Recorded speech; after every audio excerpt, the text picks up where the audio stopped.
Bom dia, boa tarde ou boa noite, a depender do horário que você esteja assistindo esse vídeo. Tudo bem com você? Eu sou o professor Fábio e no vídeo de hoje eu gostaria de conversar com você brevemente a respeito da origem do nosso calendário. Vamos lá?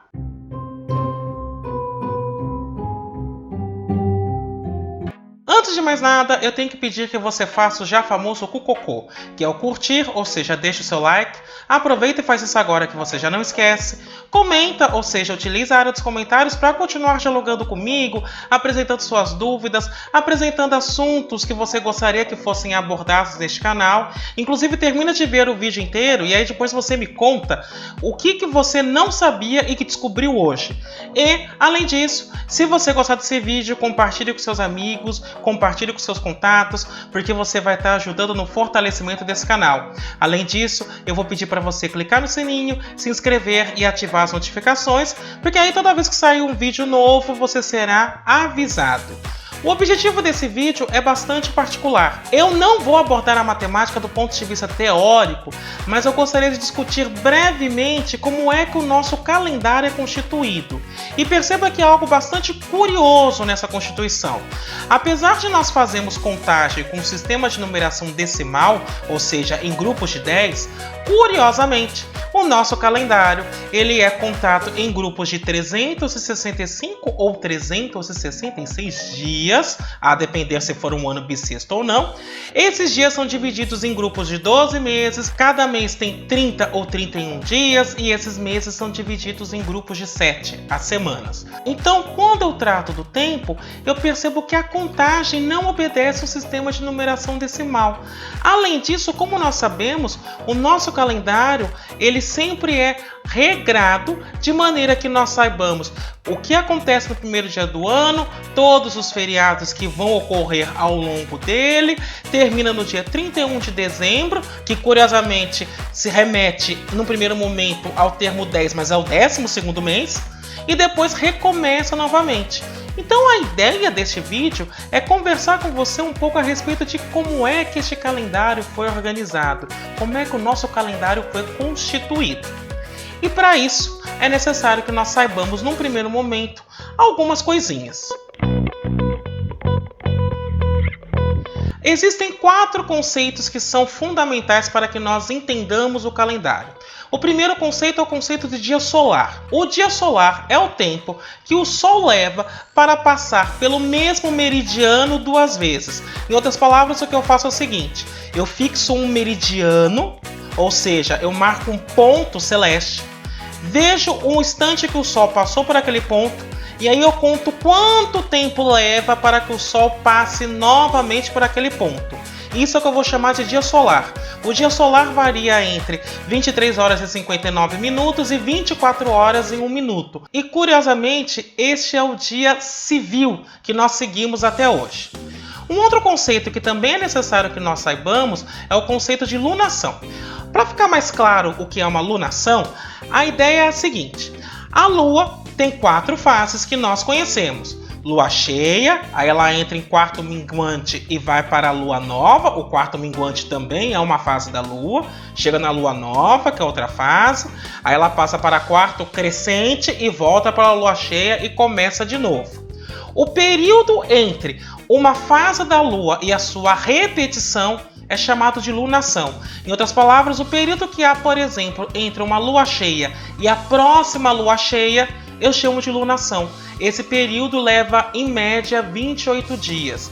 Em particular, alguns calendários são organizados em função da lunação. É o caso do calendário islâmico, por exemplo. Já o nosso calendário, o calendário gregoriano, ele é organizado de acordo com o dia solar.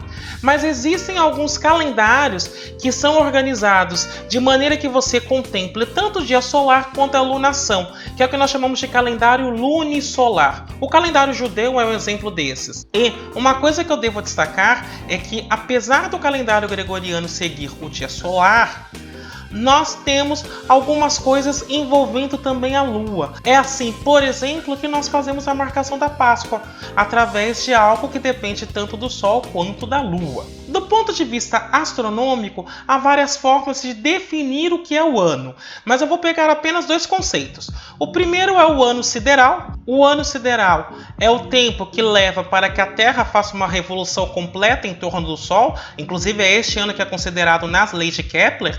Este ano leva aproximadamente 365 dias e 6 horas. E existe também o ano trópico. O ano trópico é o tempo que o Sol leva para passar 2 vezes pelo ponto vernal. O ponto vernal é um ponto próximo da linha do Equador. Então eu vejo quando o Sol passa por esse ponto vernal e o tempo que ele leva para passar por lá de novo. Este é o chamado ano trópico, que inclusive regula as estações do ano. E este ano trópico é um pouco menor que o ano sideral. Ele tem aproximadamente 365 dias e 5 horas. Então, com esses 4 conceitos de dia solar, lunação, ano sideral e ano trópico, nós podemos então entender a origem do calendário. Uma coisa que eu quero destacar logo de saída é que ninguém sabe de onde saiu a semana. Existem 3 vertentes para o surgimento da semana, a semana de 7 dias. A primeira é que a semana foi constituída com o número 7, porque na antiguidade se conheciam apenas 5 astros celestes, o Sol e a Lua. Então seriam 7 astros e, portanto, para cada dia eu destino um astro para reger aquele dia ou para dar nome para aquele dia. Daí a semana de 7 dias. Uma segunda maneira de explicar a semana se refere à alunação. Como cada fase da Lua leva aproximadamente 7 dias para transcorrer, entende-se que talvez isso esteja relacionado com o mês lunar, com o calendário lunar. Mas o que é mais provável é que, como o número 7 era sagrado para os judeus, eles escolheram o 7 para definir então uma semana de trabalho. O fato é que, apesar de ninguém saber direito como a semana surgiu, há indícios de que ela começou no Oriente, depois se esparramou para o Ocidente e hoje acaba regendo a nossa vida cotidiana. Os registros dos calendários mais antigos datam dos povos egípcios e hebreus. Ambos tinham um calendário civil constituído de 360 dias, dividido em 12 agrupamentos de 30 dias, que seriam os meses. Não se sabe ao certo como esses calendários foram constituídos, mas é sabido que eles consideravam as semanas para a divisão dos meses. Observe que esse calendário constituído de 360 dias, ele é um calendário que não é grande o suficiente para abarcar um ano tropical, um ano sideral, mas ele é grande demais para abarcar o ano lunar. O ano lunar é aquele em que você considera os meses considerando a lunação. Mas eles adotavam exatamente essa divisão e há indícios de que eles sempre adotaram as semanas desde o começo. Ao longo do tempo, os hebreus e os egípcios tentaram aprimorar o seu calendário. Os hebreus começaram então a pensar no calendário lunar e os egípcios abandonaram o sistema lunar, considerando apenas, única e exclusivamente, as estações do ano. Como veremos a seguir, isso vai se tornar um problema. Então, após muitas reformas, os egípcios, por volta de 5000 a.C., estabeleceram então um calendário para tentar acompanhar as estações do ano. Eles não conheciam o ano trópico, mas eles então constituíram um calendário que tinha 365 dias dividido em 12 meses. As contas eram feitas assim: eram 12 meses de 30 dias cada, o que contemplava 360 dias, mais 5 dias ao final de cada ano. O grande problema é que, como eles consideravam apenas 365 dias e desprezavam as 6 horas, ao longo de um grande período, as estações do ano começaram a vir atrasadas, elas começaram a atrasar. Ou seja, se a primavera acontecer numa determinada época, por vezes ela começou a acontecer um pouco depois. E isso se deve ao fato dessa diferença de 6 horas que há no ano sideral, ou 5 se eu estou considerando apenas o ano trópico. Este atraso nas estações durante muito tempo foi ignorado pelos egípcios, mas por volta do ano 2800 a.C., eles começaram a pensar em como trabalhar o calendário de maneira que esse atraso não acontecesse. E aí, depois de vários estudos, eles concluíram que de 1461 anos em 1461 anos egípcios, as estações do ano coincidiam novamente. Então, este período no qual a estação do ano volta a coincidir foi chamado de período sotíaco. E mesmo assim, os egípcios não fizeram nenhuma correção no calendário. Eles só começaram a pensar em correção de calendário por volta de 238 a.C. Só que aí não deu muito certo a primeira reforma para tentar acertar isso logo de uma vez, porque algumas classes sacerdotais se opuseram à mudança do calendário. Na realidade, somente a partir da reforma juliana é que os calendários egípcios passaram a contar que um dia a mais de 4 em 4 anos para tentar corrigir esse problema referente às estações do ano que atrasavam. Ainda existem registros de um calendário grego. Os calendários gregos utilizavam um ano lunar de 354 dias. E aí perceba que com relação ao ano trópico, a diferença dava mais de 11 dias. E, portanto, evidentemente as estações todas atrasavam. E aí eles tentavam corrigir esse desnível acrescentando dias de 2 em 2 anos, de 3 em 3 anos. Mas eles nunca conseguiram, de fato, organizar o calendário em definitivo para que você não precisasse acrescentar dias ou você acrescentasse dias somente com uma regularidade única. Ainda, eles dividiam os dias em meses, só que aí os meses, alguns tinham 30 e outros tinham 29 dias, e esses meses eram destinados a deuses. Já o calendário romano primitivo era um calendário cujo ano tinha 304 dias, dividido em 10 meses. Guarda essa informação porque aqui a gente vai ter algumas coisas que datam daquela época e usamos até hoje. E aí eu quero indicar para você como é que era o nome dos meses do ano no calendário primitivo romano. O ano romano começava no mês de Márcios, que hoje a gente chama de março, que era destinado ao deus Marte. Inclusive essa ideia até hoje é acompanhada pela astrologia. É por isso que o signo de Áries, por exemplo, no zodíaco, que é o primeiro, é o signo que aparece em março. Porque originalmente o ano começava em março. Então, eu tinha Márcios, que era o mês de março. Aí o próximo mês era Aprilis, que era dedicado a Apolo, que é o que a gente chama de abril hoje. O próximo mês era Maius, dedicado a Júpiter, que é o que a gente chama hoje de maio. Depois vinha Június, dedicado a Juno, e é o que a gente chama hoje de junho. E aí, olha o que vem em seguida. Quintilis, Sextilis, Septilis, October, November, December. E aqui eu quero chamar a atenção então para o seguinte: os 4 primeiros meses do ano romano originalmente eram março, abril, maio e junho, como nós chamamos hoje. E os 4 últimos meses, ou seja, o mês 7, o mês 8, o mês 9 e o mês 10 era setembro, outubro, novembro e dezembro, porque estava em ordem, que é o que a gente usa também até hoje. Só que há um deslocamento, porque, por exemplo, dezembro, como eu te citei antes, ele realmente data daquela época, porque era o 10º mês do calendário romano, mas atualmente é o 12º. E há uma razão para haver essa mudança. Mas perceba, março, abril, maio e junho, setembro, outubro, novembro e dezembro, estes meses em particular, datam do primeiro calendário romano.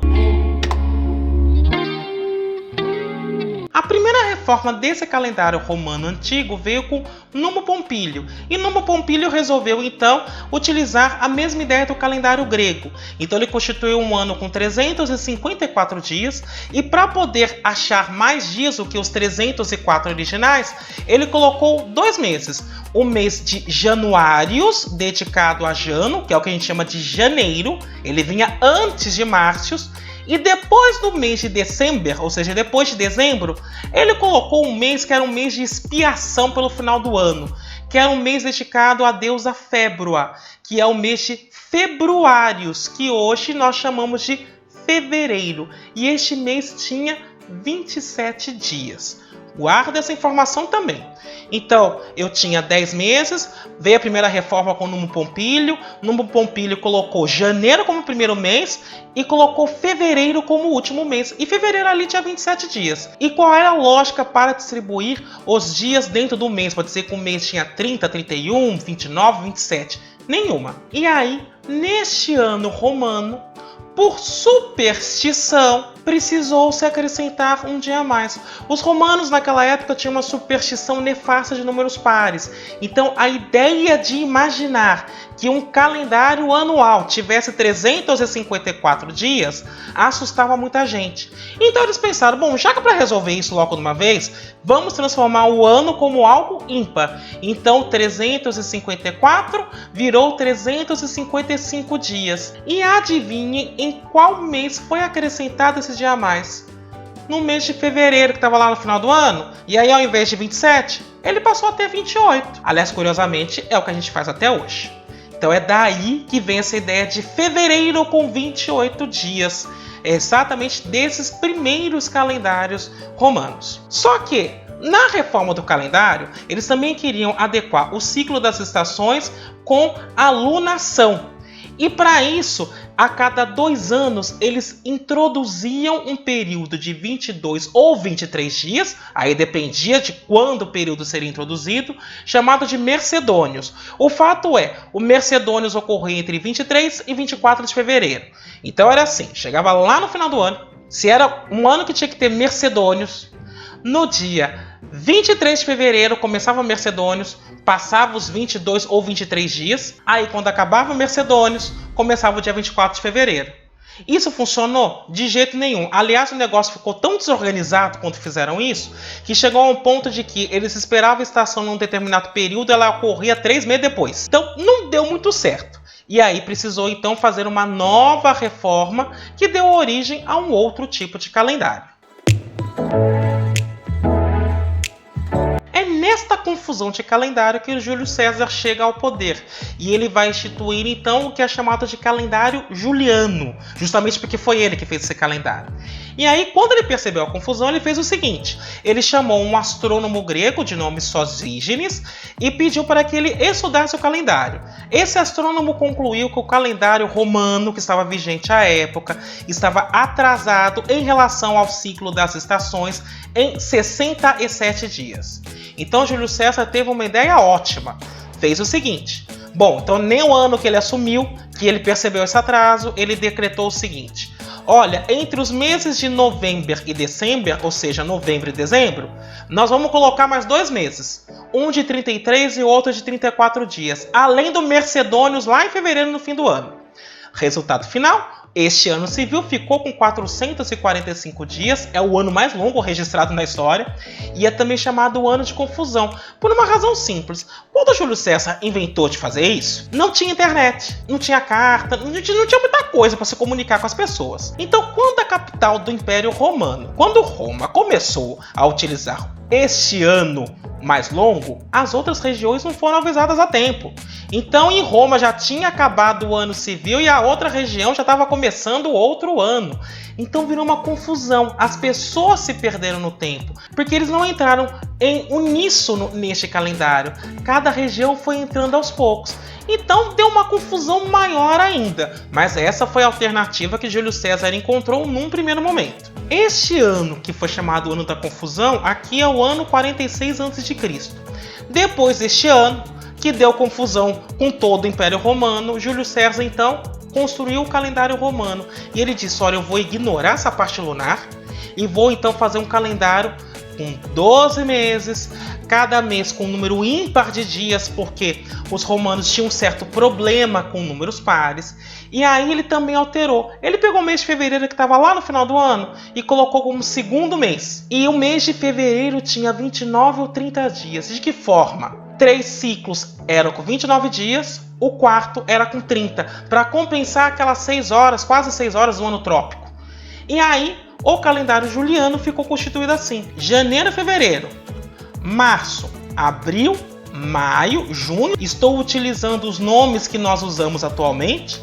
Aí você tinha o mês de quintilis, sextilis, setembro, outubro, novembro, dezembro. E é aí que dezembro foi parar no 12º mês. Foi assim que aconteceu esse atraso a partir de setembro, que apesar de vir de 7, na realidade é o 9º mês do nosso ano atual.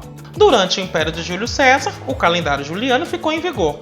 Júlio César foi assassinado, Marco Antônio assumiu o poder e, para homenagear Júlio César, ele transformou o mês de quintilis em Július, que é o que a gente chama de julho. É daí que vem o mês de julho, que nós utilizamos hoje. Originalmente era uma homenagem ao imperador Júlio César por causa do calendário juliano. E aí o calendário então ficou janeiro, fevereiro, março, abril, maio, junho, julho, sextilis, setembro, outubro, novembro e dezembro. E no ano 730, o ano romano de 730, o Senado romano, para homenagear o imperador César Augusto, que havia posto fim a uma guerra civil muito severa que estava ocorrendo em Roma, instituiu que o mês de sextilis devia se chamar Augustus, em homenagem a César Augusto. Augustus nós chamamos hoje de agosto. E aqui tem mais uma curiosidade a respeito do nosso calendário. O mês de julho tinha 31 dias. Sextilis tinha 30 originalmente. Incluiu-se mais um dia porque o Senado pensou, para não causar ofensa nenhuma e ninguém achar que a gente está homenageando um imperador em detrimento do outro, então a gente bota Júlio com 31 dias e Augusto com 31, os meses do mesmo tamanho e tá tudo certo. É por isso que agosto tem 31 dias. Então o calendário juliano estava praticamente organizado como o calendário gregoriano que utilizamos atualmente. Uma última coisa que eu gostaria de chamar a atenção é que eu disse que fevereiro tinha 29 ou 30 dias. Eram 3 ciclos com 29, o quarto ano tinha que ter 30. Esse dia em particular era colocado entre o dia 23 e 24 de fevereiro. Então acontecia assim. No ano que era para acrescentar o dia a mais, no dia 23 se interrompia, vinha um dia a mais, continuava dia 24. E aí eu quero fazer a seguinte conta. Fevereiro originalmente tinha 29 dias. Então, 24, 25, 26, 27, 28, 29. 6 dias antes do mês de março. Em latim, para representar esse dia que era acrescentado 6 dias antes do mês de março, ele era indicado como bissexto calendas ou bissexto calendas die ante marci. Bissexto. Daí sai o nome bissexto para o ano no qual fevereiro tem um dia a mais. Também vem daí, a gente usa essa terminologia até hoje, o ano bissexto. Agora você deve estar se perguntando o seguinte. Bom, se eu considerar então esta confusão que originalmente era o calendário romano, o calendário juliano resolveu, acertou o seu ano bissexto, estava tudo certo. Tava tudo errado, porque na realidade isso deu muita confusão, porque nem todo mundo começou a seguir o ano bissexto como havia sido preconizado. Tinha muito sacerdote por aí que, por ingenuidade, e aí eu uso ingenuidade entre aspas, porque é um negócio bem simples você organizar, simplesmente ignorou essa história de ter o ano bissexto. E aí o calendário começou a virar uma zona de novo. Além disso, foi nesse período em que aconteceu a morte, a ressurreição de Cristo, o cristianismo começou a se espalhar. E aí surgiu um outro problema, porque para os religiosos cristãos era muito importante definir em que data deveria se comemorar a Páscoa. E foi justamente a data em que deveria ocorrer a Páscoa que provocou uma outra reforma no calendário. A data da Páscoa começou a ficar um problema entre os cristãos, porque os cristãos estavam ganhando força mundo afora, e aí a data da Páscoa era comemorada de maneira diferente logo na origem do cristianismo. Funcionava assim: se eu estivesse na Ásia Menor, a Páscoa era comemorada no 14º dia depois da primeira lua de março. Aí não importa em que dia da semana caísse. Agora, se eu estivesse no Ocidente, a Páscoa comemorava-se assim: pegava a primeira lua de março, contava 14 dias, o domingo seguinte era a Páscoa. Isso já começou a dar confusão aí. O Concílio de Nicéia resolveu o problema no ano 326 e decretou: Cristo ressuscitou num domingo, Páscoa comemora no domingo, ponto final. E para saber qual é a data da Páscoa, para inclusive tentar organizar um pouco mais próximo do calendário dos judeus, nós vamos contar então que o domingo de Páscoa é o domingo que você conta 40 dias depois do equinócio da primavera. E isso dava por volta do dia 25 de março. Acontece que o ano juliano era composto por 365 dias e um quarto, o que dava um atraso em relação ao ano trópico. O que acabou ocorrendo? Este calendário acabou atrasando cada vez mais o equinócio da primavera, porque ele não acompanhava essa mudança, e ao atrasar o equinócio da primavera, atrasava também o dia da Páscoa. Aí a Páscoa, que era comemorada no dia 25 de março, depois de algum tempo já estava sendo comemorado no dia 21 de março. Aliás, curiosamente, 21 de março é quando começa o ano astrológico. Então perceba que tudo isso está vinculado à origem do calendário mesmo. E são coisas que nós utilizamos como herança cultural até hoje. Bom, mas vamos voltar para a Páscoa. A Páscoa estava atrasando ano a ano. E aí, depois de muitas discussões, depois de alguns concílios, o Papa Gregório XIII foi o Papa que teve a tenacidade para propor um novo calendário. Só que para isso, ele consultou um padre jesuíta chamado Clavius. O padre Clavius, pasme você, era estudioso de matemática. Então foi um matemático que deu origem ao calendário gregoriano que utilizamos até hoje. Quando aconteceu a reforma gregoriana, a primeira coisa que Clavius propôs foi o seguinte: olha, nós já estamos 10 dias atrasados em relação ao equinócio da primavera mesmo. A Páscoa já está atrasada em 10 dias. Então vamos fazer o seguinte: nesse ano, o mês de outubro vai funcionar da seguinte forma. A gente começa o mês no dia 4 de outubro e depois do dia 4 a gente pula para o dia 15 e acabou. Deu confusão? Muita. Para evitar ainda que houvesse este atraso do equinócio da primavera e consequentemente atrasasse o dia da Páscoa, os anos bissextos só seriam bissextos se eles fossem divisíveis por 400. E aí o cálculo de fato foi feito pensando exatamente em minimizar este atraso. Inclusive, é por isso que você pode observar que 1600 é um ano bissexto, 1700 não.